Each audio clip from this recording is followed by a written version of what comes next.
Pak Minggu. Sekarang kami mau menghafalkan hafalan dari Yesaya 45 ayat 5a.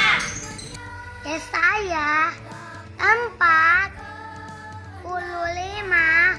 ayat 5a.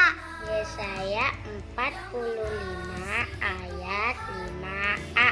Yesaya 45 ayat 5a. Akulah Tuhan dan tidak ada yang lain.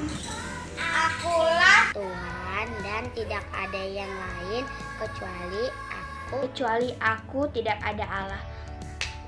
Akulah Tuhan, tidak ada yang lain kecuali aku. Tidak ada Allah. Oke semuanya. Terima kasih. Selamat hari Minggu. Terima kasih, selamat hari Minggu, terus berkati. Dadah.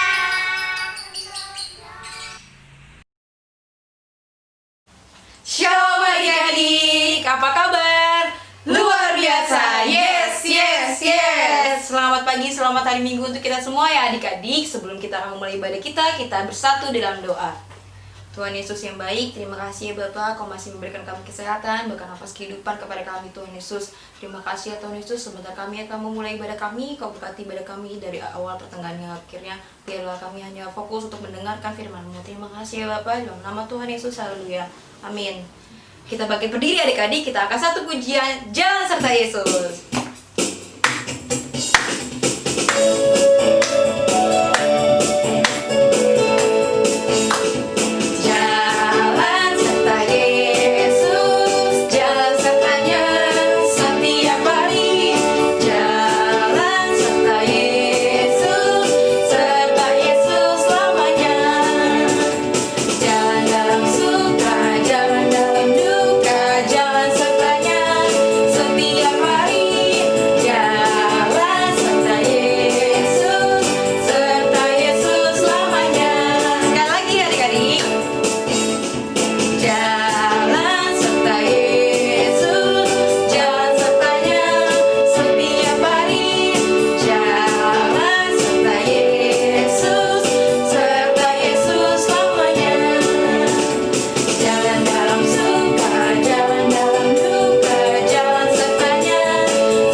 Kita sudah memuji Tuhan adik-adik, saatnya kita menyembah Tuhan. Kita angkat satu pujian, Jangan Pernah Menyerah.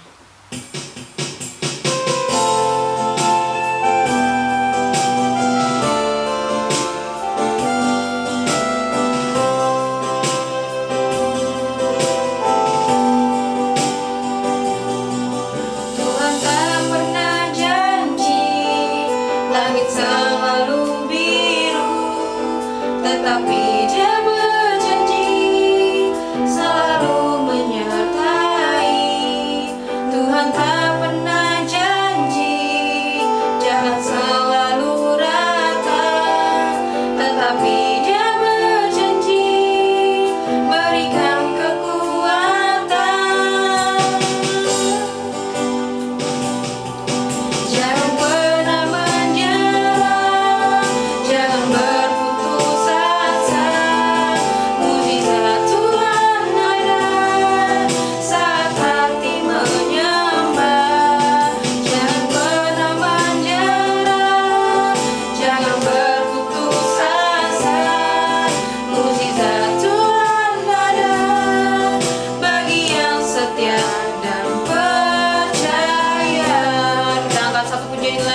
katakan, Tuhan tak pernah janji.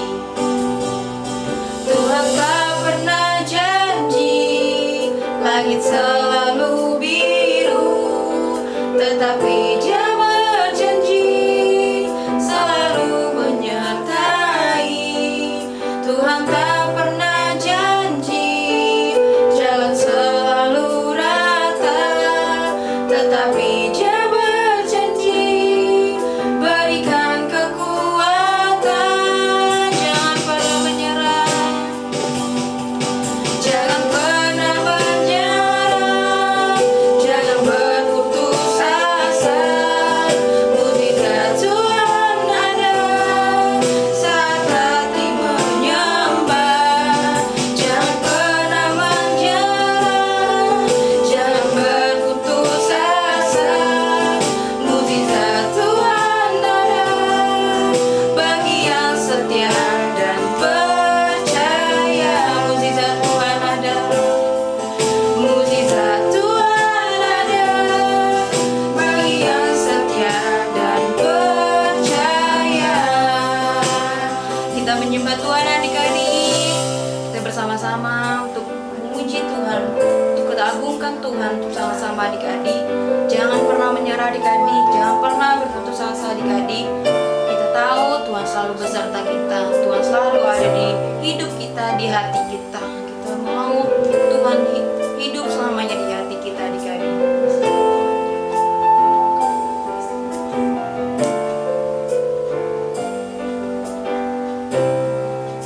Kita katakan jangan menyerah, jangan berputus asa. Mujizat Tuhan ada saat hati menyembah. Jangan pernah menyerah, jangan berputus asa. Mujizat Tuhan ada bagi yang setia dan percaya. Mujizat Tuhan ada, mujizat Tuhan ada bagi yang setia dan percaya. Mujizat Tuhan ada, mujizat Tuhan ada bagi yang setia dan percaya.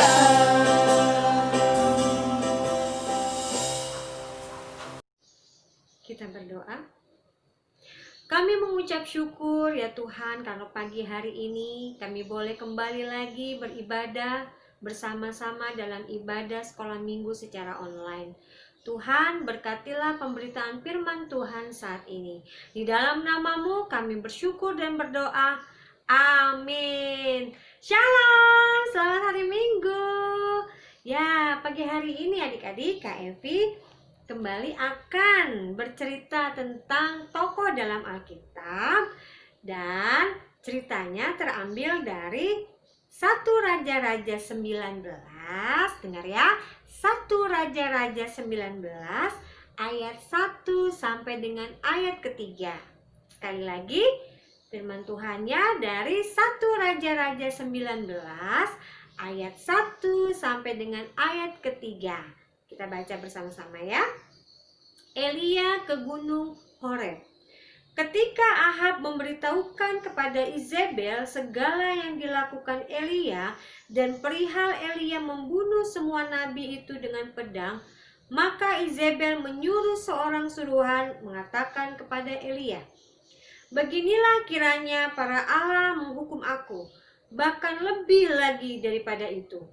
Jika besok kira-kira pada waktu ini aku tidak membuat nyawamu sama seperti nyawa salah seorang dari mereka itu."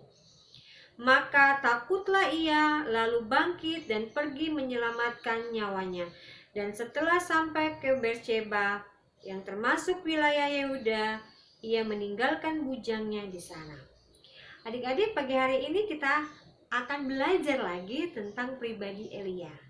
Elia ditetapkan, dipilih oleh Allah untuk menceritakan, untuk membawa bangsa Israel yang pada saat itu sudah jauh daripada Tuhan. Jadi Elia ini adalah seorang nabi ya. Pada kejadian yang firman Tuhan yang kita baca tadi itu terjadi di kota Samaria. Kota Samaria itu pada saat itu terjadi kekeringan. Jadi kekeringan itu tidak hujan ya, tidak turun hujan. Itu kekeringan selama 3,5 tahun. 3,5 tahun mengalami kekeringan. Luar biasa panjangnya dan lamanya ya. Dan karena ketekunan seorang Elia dalam berdoa, dalam meminta untuk turun hujan, akhirnya membuahkan hasil. Artinya apa? Dijawab Tuhan. Selama 3,5 tahun akhirnya hujan pun turun. Bukan melalui Baal, bukan melalui nabi-nabi Baal, tetapi melalui doa yang dinaikkan oleh seorang Elia. Pada saat itu, Raja Ahab di Samaria ini, yang bernama Raja Ahab itu mempunyai istri. Nah, pada saat Raja Ahab mendengar semua kabar tentang perbuatan Elia, disampaikanlah, itu diceritakannya kepada Izebel, istrinya. Dan ketika mendengar semua peristiwa yang sudah dilakukan oleh seorang Elia, Izebel tidak senang. Dia sangat marah. Dia sangat dendam. Dia pada akhirnya memutuskan atau mengutus seseorang ya untuk menyampaikan pesan kepada Elia, karena dia sangat membenci Elia. Pesannya isinya tentang apa adik-adik? Oh, terima kasih ya Elia, kamu sudah berdoa dan kirim. Tidak, bukan seperti itu adik-adik. Tetapi isi pesan dari Izebel adalah, Elia, kamu akan mati, kamu akan aku bunuh karena semua perbuatanmu kepada semua nabi-nabi yang sudah mati dibunuh dengan pedang Elia. Wah, dia marah pada saat itu adik-adik. Nah, ancaman itu membuat Elia sangat ketakutan. Dia akhirnya pergi meninggalkan kota itu membawa nyawanya dan bujangnya. Dia mau menyelamatkan nyawanya adik-adik, karena dia sangat takut, karena dia mau dibunuh. Dan akhirnya dia memutuskan pergi. Adik-adik tahu nggak dia pergi kemana? Ayo, siapa yang tahu? Elia pergi ke Gunung Horeb. Ya, adik-adik tahu nggak ada peristiwa besar apa yang terjadi di Gunung Horeb? Ya, Gunung Horeb adalah tempat di mana 10 perintah Tuhan itu diberikan kepada Musa. Jadi Gunung Horeb ini disebut juga Gunung Allah sama mereka, ya, karena peristiwa yang tadi. Jadi ketika rasa takut itu ada karena ancaman akan dibunuh seorang Elia oleh Izebel, pergilah Elia bersama bujangnya ke Gunung Horeb. Tetapi dalam perjalanan, setibanya di Betsheba yang termasuk wilayah Yehuda, dan itu masih jauh dari ke Gunung Horeb, itu adik-adik bujangnya itu ditinggal sama Elia. Jadi Elia melanjutkan perjalanannya hanya seorang diri. Dia melewati padang gurun yang panas ketika siang, ketika malam dingin ya. Dan akhirnya dalam perjalanan dia beristirahat di bawah pohon arar. Dia beristirahat di situ. Ketika dia beristirahat, tidur, datanglah seorang malaikat dengan membawa kebutuhan Elia. Kebutuhan di sini adalah makanan dan minuman. Karena Allah tahu menuju gunung ini membutuhkan tenaga yang kuat. Ketika Elia lemah, dia tidak akan sampai ke gunung ya. Jadi Allah mengirimkan malaikat untuk memberikan makanan dan minuman kepada Elia. Elia dibangunkan dan Elia makan. Dan Elia melanjutkan perjalanannya ke Gunung Horeb. Sampai di gunung itu malam. Dia masuk ke dalam sebuah gua. Dia beristirahat di sana. Dan pada saat dia beristirahat, adik-adik, Allah datang. Allah bertanya kepada Elia. Dikatakan dalam ayat yang ke-9,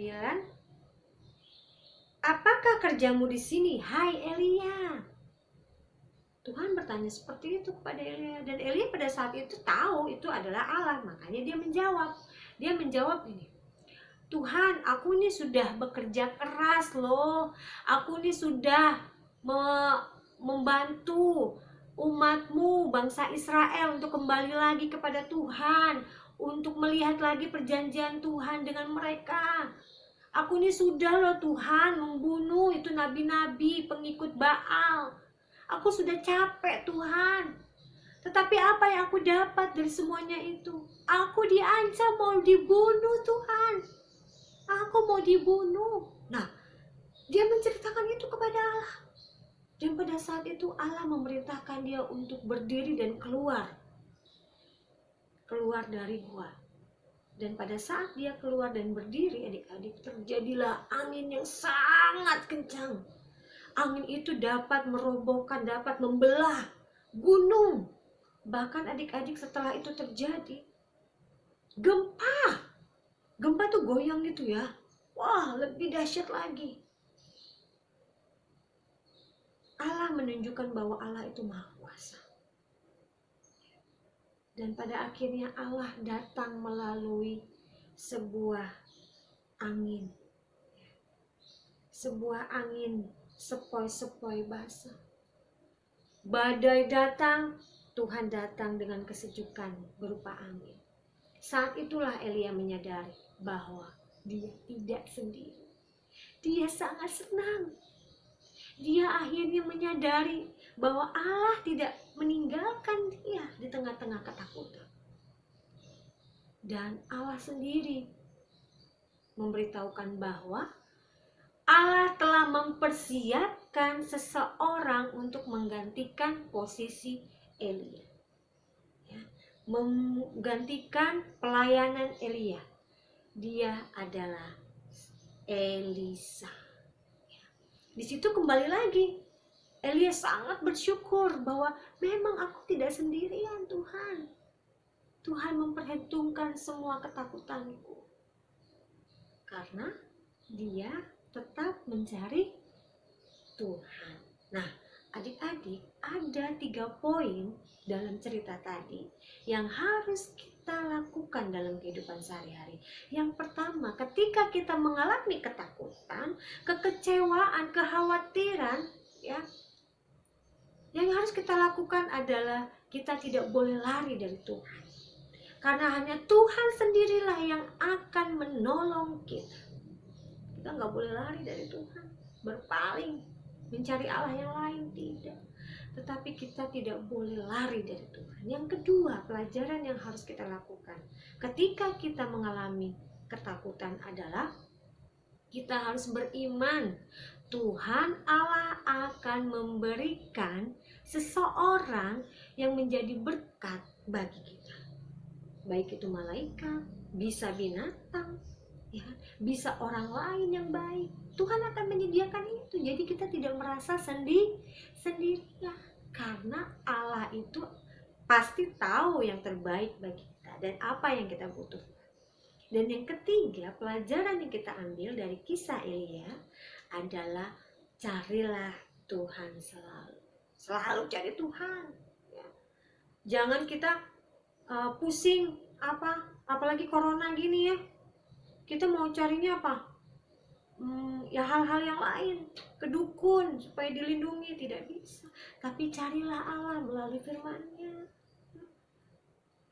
Ketika keadaan pandemi sekarang itu tidak pernah kita tahu orang yang berhadapan dengan kita atau papa mama yang bekerja berhadapan dengan mereka. Kita tidak tahu orang itu membawa penyakit atau enggak. Tetapi ketika kita berdoa untuk kita dilindungi, di situ Tuhan akan melindungi dengan syarat tetap jaga protokol kesehatan. Tetap apa? Pakai masker, ya. Tetap sering apa? Adik-adik, rajin cuci tangan dan jaga jarak, ya. Jadi seperti itu ya adik-adik. Kita belajar dari Elia menyikapi apa yang terjadi, terlebih khusus pada saat kita merasa takut. Firman Tuhan pagi hari ini kita akan tutup dengan ayat hafalan. Ya, ayat hafalan pagi hari ini terambil dari Ibrani 1 ayat 14. Sekali lagi kami katakan, Ibrani 1 ayat 14. Demikian firman Tuhan. Bukankah mereka semua adalah roh-roh yang melayani, yang diutus untuk melayani mereka yang harus memperoleh keselamatan? Sekali lagi, bukankah mereka semua adalah roh-roh yang melayani, yang diutus untuk melayani mereka yang harus memperoleh keselamatan? Ditunggu ya ayat firman Tuhannya minggu depan. Nah, kita akan berdoa. Kembali Tuhan, kami mengucap syukur untuk firman Tuhan yang sudah kami dengar saat ini. Tuhan, berkatilah setiap kami untuk kami boleh melakukan apa yang menjadi kehendak-Mu, supaya ketika kami dalam rasa takut kami tidak meninggalkan Tuhan, kami tetap dekat kepada Tuhan, dan kami juga percaya Tuhan akan menolong, mempersiapkan orang-orang yang menjadi berkat bagi kami. Tuhan, kami juga berdoa untuk kondisi COVID-19 yang ada di muka bumi ini. Satu hal yang menjadi pinta kami kepada Engkau adalah mampukan kami melewati semuanya ini ya Bapa, melalui medis, obat-obatan yang ada. Engkau memberkati. Kami berdoa supaya medis, pemerintahan juga, mereka bersatu hati, mereka dikuatkan, mereka diberikan kesehatan, dilindungi di dalam merawat, menjaga para pasien yang ada. Tuhan juga sembuhkan para pasien yang ada ya Bapak.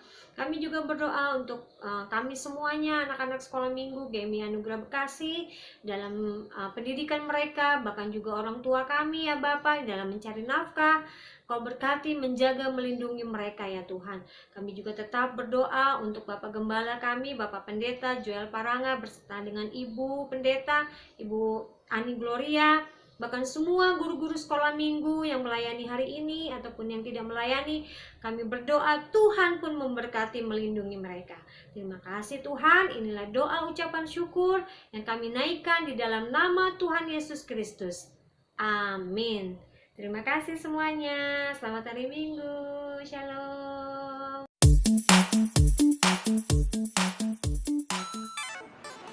Shalom adik-adik. Hari ini ketemu lagi dengan Kak Mary. Kakak yakin semuanya pasti dalam kondisi yang sehat dan luar biasa. Amin. Ya, hari ini kita akan masuk ke dalam permainan games. Nah, jadi nanti kakak akan berikan adik-adik 3 buah ayat Alkitab, 3 buah ayat Alkitab, dan nanti tugasnya adik-adik itu adalah mencari warna yang ada di dalam ayat Alkitab tersebut. Nah, jadi nanti misalkan adik-adik buka dari kejadian 1 ayat sekian. Nah, nanti adik-adik baca ayatnya dulu, terus adik-adik cari warna apa sih yang ada di dalam ayat tersebut. Dan nanti kalau adik-adik udah dapat warnanya, adik-adik mengumpulkannya dengan cara mewarnai kertas kotak kecil terus adik-adik warnai sesuai warna yang ada di dalam ayat firman Tuhan tersebut. Jadi nanti potongnya itu segini aja ya ukurannya, segini, terus adik-adik warnain sesuai warnanya. Nanti ada 3 buah kayak gini ya, diwarnain gitu ya. Terus nanti kalau misalkan adik-adik warnain, boleh pakai pensil warna, boleh krayon, spidol, boleh apa aja boleh, yang penting warnanya sesuai. Jadi yang pertama, kakak punya ayat dari Kejadian 25 ayat 25. Ayo adik-adik, dibuka Alkitabnya. Kira-kira warna apa sih yang ada di dalam ayat firman Tuhan tadi? Ayo adik-adik cari. Kakak hitung ya. Kakak kasih waktu 5 detik. 5, 4, 3, 2, 1. Oke, sekarang kita next ke ayat kedua ya. Dari Imamat 13 ayatnya yang ke-17. Imamat 13 ayat yang ke-17. Nah, apa warna yang ada di dalam ayat firman Tuhan tadi? Ayo adik-adik semangat. Ya, kakak hitung lagi ya. 5 detik dari sekarang. 5, 4, 3, 2, 1. Oke, kita ke ayat yang terakhir adik-adik. Nah, ayat yang terakhir itu terambil dari Mazmur pasal yang ke-23 ayatnya yang kedua. Mazmur 23 ayatnya yang kedua. Nah, adik-adik, kira-kira ayat apa di ayat ini warnanya tuh apa sih? Ayo adik-adik, kakak yakin pasti sih kalau adik-adik sekolah minggu bisa menjawab dengan baik. Nah, nanti adik-adik jawabnya itu jangan lupa dipakein kertas. Jadi nanti kertasnya dipotong kayak gini. Jadi kalian bagi-bagi dulu lah gitu kan. Terus nanti jadi segini doang ukurannya. Terus baru udah diwarnai sesuai warna yang tadi ada di ayat firman Tuhan tadi. Nah, kayak gitu ya adik-adik. Oke, sekian game dari kakak. Semoga adik-adik bisa mengerjakan dengan baik. Adik-adik juga boleh minta bantuan sama mama papa, boleh minta bantuan juga sama kakaknya. Pokoknya kalau misalnya adik-adik merasa kesulitan, adik-adik boleh minta bantuan sama orang di rumah. Kakak harap semua di rumah tetap sehat dan adik-adik tetap semangat untuk memuji Tuhan. Terima kasih semuanya. Selamat hari Minggu. Tuhan Yesus memberkati.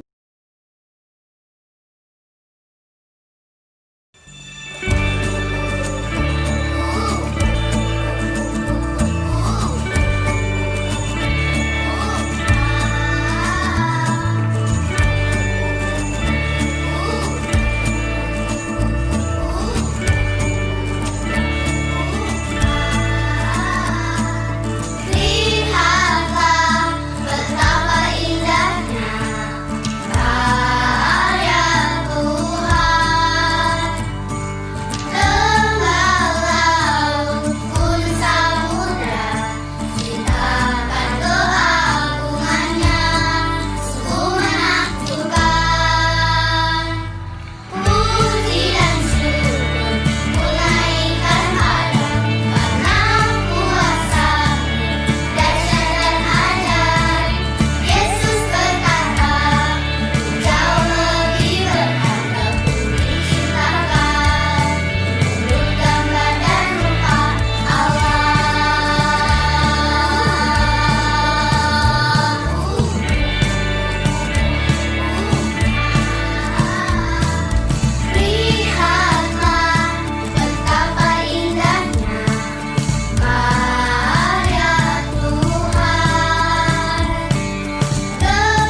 bersama-sama.